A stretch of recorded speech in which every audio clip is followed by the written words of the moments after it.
Welcome to Relation Tales. Please like this video and subscribe Relation Tales. We're grateful for each and every one of you. Let us know where in the world you're tuning in from. We'd love to hear from you in the comments. Let's begin. People think betrayal happens in one shocking moment. A text message, a photo, a confession. But for me, it began quietly in the soft spaces of everyday life. It started with Lena coming home later and later, her perfume changing every week, her laughter no longer meant for me. I'd known her since college. Back then, she was the kind of woman who could make a room stop, sharp eyes, a quick wit, and that contagious laugh that drew people in. I was just an architecture intern, broke but hopeful, and she claimed to love that about me, that I was real. We built a life on long drives, late-night takeout, and dreams of owning a small lake house one day. For a while, we had it all. Love that felt easy, laughter that didn't need effort, and a quiet rhythm that felt safe. But somewhere between promotions and social media followers, Lena changed.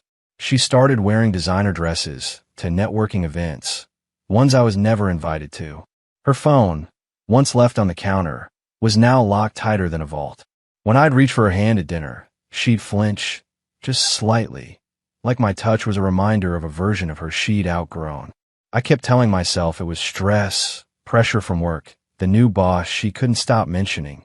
Evan this, Evan that. He's brilliant, she'd say. He just gets marketing. But the way her eyes softened when she said his name told me it wasn't about business. Still, I didn't confront her.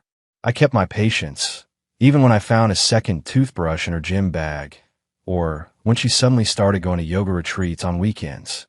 I'd wake up to cold sheets and a silent house, telling myself that trust meant not checking her phone, not becoming the jealous husband she accused me of being. Until that night. It was our anniversary week, and she'd suggested we do something different, go to this trendy downtown bar where her coworkers were celebrating a new campaign launch. I took it as a sign of hope. Maybe she wanted to reconnect. Maybe she remembered who we were before the money and the lies. I ironed my only crisp shirt, polished my shoes, and walked in beside her, trying to ignore the way she kept texting under the table. The music was loud, the crowd buzzing, and for a few minutes, I almost let myself believe we were okay. Then she stood up. Her coworkers cheered as she grabbed the mic on stage. I smiled, thinking she was about to thank her team. But instead, she looked straight into the crowd, eyes glittering under the neon lights, and said with a smirk, "This song's for someone special, my real man. He knows who he is." Laughter roared through the bar. People whistled, clapping, some shouting names I didn't recognize. My stomach turned cold. She wasn't drunk. She knew exactly what she was doing, right there in front of me. But I didn't yell. I didn't make a scene. I just watched her sway to the music, soaking in her moment like a queen on her stage. Then I stood up, walked over to the bar counter, slipped off my wedding ring, and placed it on the stage beside her heels. "Now," I said quietly, "you can sing all you want. You finally got your audience." The band kept playing. The crowd didn't even notice I'd left.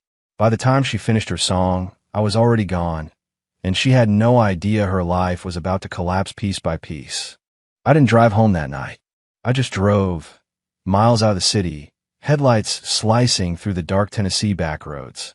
I parked near an old gas station and sat in silence, staring at the ring-shaped mark on my finger.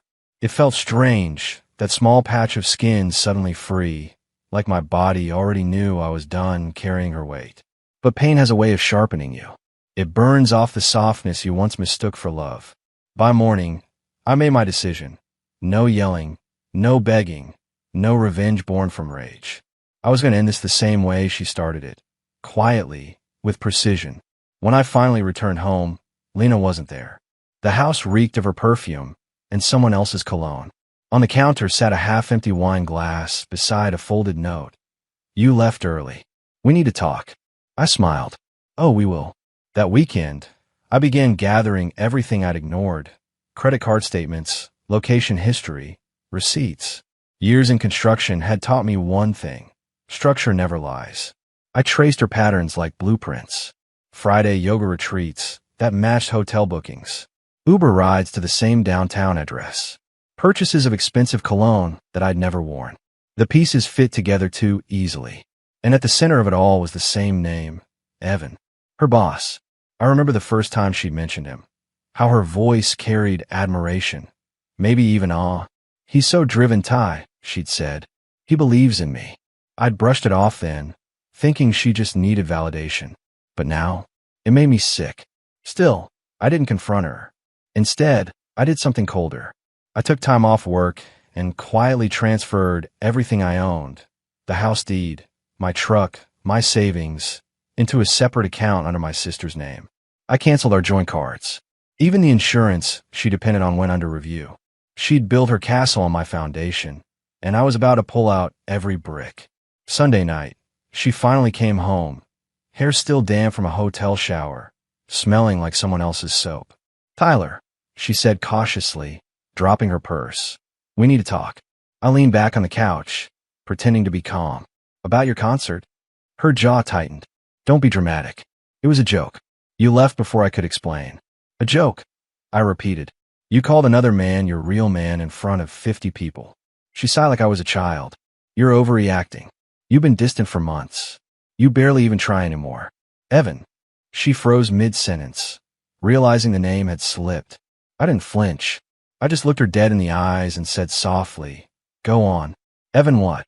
Her silence told me everything. I stood up, grabbed my jacket, and said, "You'll find the house papers gone. The joint cards too.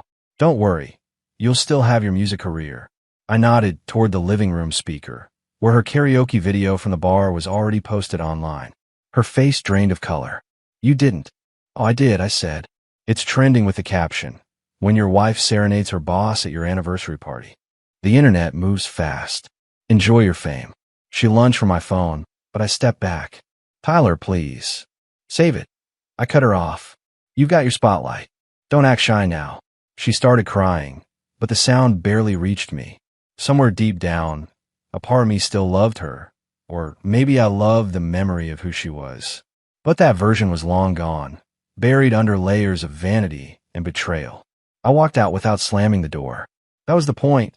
Calm, controlled, finished. Over the next few days, everything unraveled for her. The company launched an internal review after that video went viral. Evan's wife, yes, he was married, filed for divorce and sent screenshots of hotel bookings to Lena's office.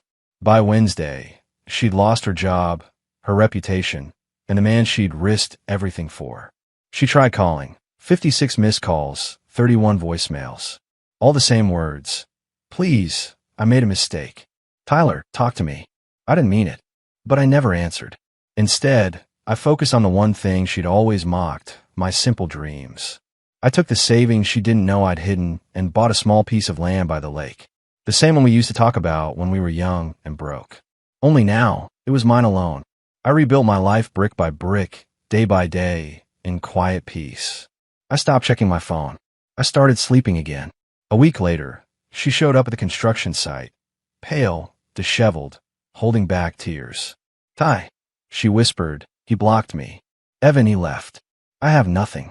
I didn't look up from my work. "Guess now you know how it feels," I said calmly. She took a shaky step forward. "Can we at least talk?" I finally met her eyes, saw the wreck of the woman I once knew, and felt nothing. "There's nothing left to say, Lena. You burned everything yourself. I'm just the ashes you left behind." She stood there a moment, trembling, then turned and walked away. And for the first time in years, I didn't feel like the one being left. Days turned into weeks, and the silence between us became permanent. Her calls eventually stopped. Her number disappeared from my phone history. But I'd be lying if I said I didn't think about her. Not with love, not even with anger, just with that strange ache that comes after a storm, when you're still standing but everything familiar is gone. The guys at the construction site noticed I was quieter. My foreman Mark asked one day, "You good, Ty?" I just nodded and kept hammering nails into the frame. Because how do you explain losing someone who's still alive but already a ghost? I threw myself into work, 12-hour shifts, 6 days a week. The ache in my shoulders replaced the ache in my chest. At night, I'd sit by the half-built cabin by the lake, drinking coffee instead of whiskey, listening to crickets and trying to picture a future where peace didn't feel like punishment. But peace doesn't come easy when you've been humiliated. There's a difference between moving on and letting someone walk away untouched. And I wasn't done. Not yet. One evening, while reviewing project invoices, I received an email from Lena's former coworker. The subject line read, "You might want to see this." Inside were screenshots, proof that Lena had tried to pin the viral scandal on me, claiming I had leaked her video to sabotage her career. So, she still hadn't learned. I didn't reply. Instead, I made a quiet phone call to a friend I'd known since college, Miles, a reporter at a local business magazine. I told him everything. The affair, the public humiliation, her attempt to shift blame. He didn't need much convincing. The story was too good. 2 weeks later, an article titled, "Marketing Executive Blames Husband After Affair Scandal, But Receipts Tell Another Story," hit the front page of the Nashville Business Times. It wasn't cruel. It was factual. Every detail backed with proof. Her texts, her receipts, her bar performance. The article went viral within hours. People started commenting things like he handled it with class, and she embarrassed herself, not him. For the first time, I wasn't the fool in someone else's story. But revenge, real revenge, doesn't always roar. Sometimes, it just leaves quietly after cleaning up what's left. A few days later, I was back at the lake house, finishing the roof when a familiar car rolled down the gravel road. A silver sedan, hers. I sighed, set my hammer down, and waited. She stepped out slowly, dressed simply, her makeup gone, her hair tied back. For once, she looked human. No armor, no arrogance. "Tyler," she said softly, her voice trembling. "Please just hear me out." I didn't answer, just leaned against the post and crossed my arms. She took a step closer. "I lost everything. My job, my apartment, my friends. I've been staying with my cousin, and I can't stop thinking about what I did to you." Her voice cracked. I was stupid. I thought I wanted excitement. I thought he cared. But when everything fell apart, the only name I wanted to call was yours. For a second, I almost pitied her. But pity wasn't love. "You made me feel small, Lena," I said quietly. "Every day, you chipped away at me until I stopped recognizing myself. You didn't just cheat. You laughed while you did it." Tears streamed down her face. "I know. I hate myself for it. I wish I could take it back." "You can't," I said simply. "But you can learn from it." She hesitated. "So that's it. You're just done with me." I nodded slowly. "I was done the moment you picked up that mic." She looked at the house behind me, the one I'd been building alone. "You actually built it," she whispered. "The lake house. You used to say it would be ours." I smiled faintly. "It still will be, just not yours and mine." Her face fell. "Someone else." I shook my head. "Just me. That's the point. I spent years building everything around you. Now, I'm building something for myself." The wind rustled through the trees as silence stretched between us. For the first time, she didn't argue. She just nodded, wiped her tears, and turned back to her car. "Goodbye, Tyler," she whispered. "Goodbye, Lena." When her car disappeared down the road, I stood there for a while, staring at the empty space she left behind. And surprisingly, I felt lighter. Not triumphant, not bitter, just free. That night, I sat on the porch with a cup of black coffee and watched the sun sink into the lake. The world was quiet again, the kind of quiet that feels earned.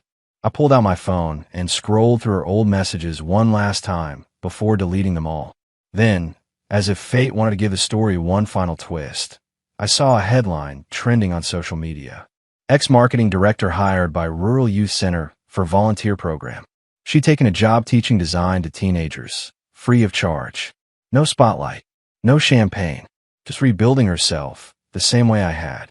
For the first time in a long while, I didn't feel anger when I read her name. Just closure. Maybe pain can burn a bridge, but sometimes it also lights the path away from it. I leaned back, looked at the stars, and smiled.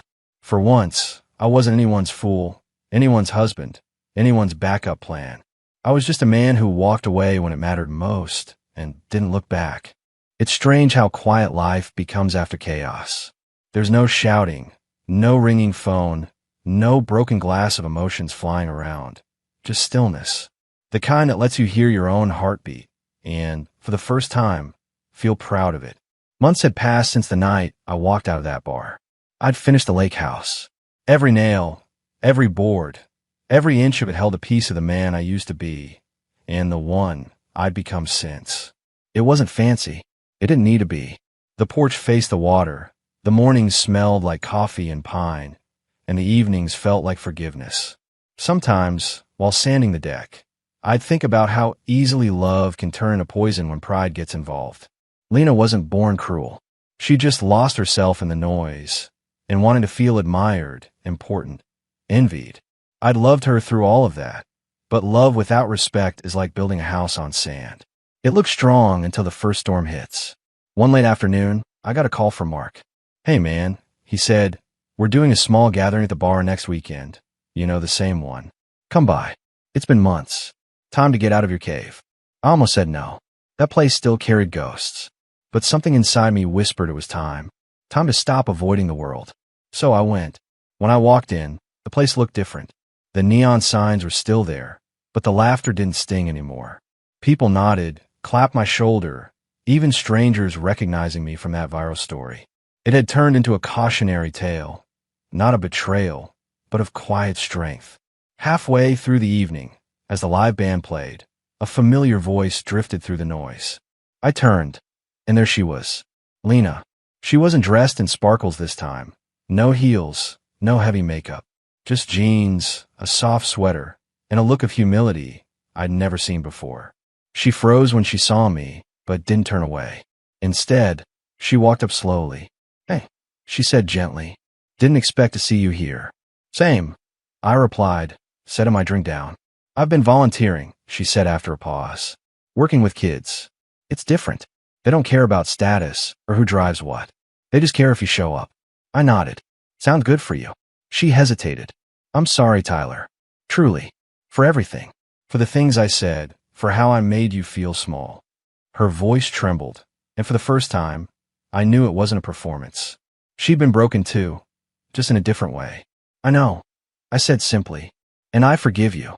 The words surprised even me. I hadn't planned to say them, but they came naturally, not to bring her back, but to finally release what was left of the hurt. Tears welled in her eyes. "You don't have to." "I do," I interrupted softly, because holding on to anger is like trying to rebuild a house from the ashes. It just leaves you covered in soot. We stood there for a moment, the hum of the bar fading into the background. She smiled weakly. "You look happy." "I am," I said. "Finally." She nodded and turned to leave, but before she did, she looked back once more. "You were always the better one, Ty. I just didn't see it." I didn't answer. She didn't need me to. Some lessons are meant to linger in silence. After she left, I stayed a little longer. The band switched to a slow tune, not romantic, just soulful. And for a strange, full-circle moment, the bartender asked if anyone wanted to dedicate a song. The crowd looked around expectantly, and someone nudged me jokingly. "Come on, man," Mark said. "Your turn to grab the mic." I laughed but stood anyway. When I stepped up, the same stage lights that once burned humiliation into my memory now felt softer, warmer. I cleared my throat, glanced at the crowd, and said with a small smile, "This one's for anyone who's ever been made to feel less," and found out later they were more than enough all along. No names, no bitterness, just truth. The music started, gentle and steady. I didn't sing well, but I didn't care. People clapped along, some even raised their glasses.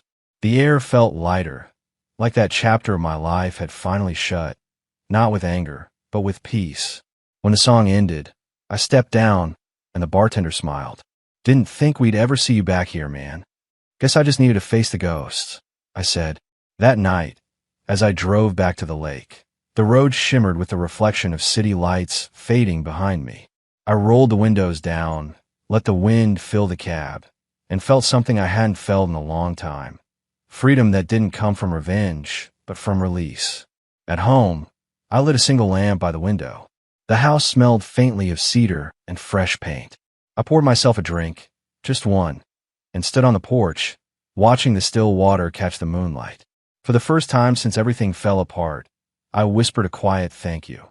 Not to her, but to life itself. Because sometimes losing someone isn't the end of your story. It's just the plot twist that helps you find yourself again. And as the night deepened, I finally took off the last thing that tied me to the past. the small gold band I'd worn around my neck for months. I opened my hand, let it fall into the lake, and watched it sink until it vanished completely. No grand finale. No applause. Just peace. The kind that comes when the pain is gone, the lesson is learned, and the story is finally yours again.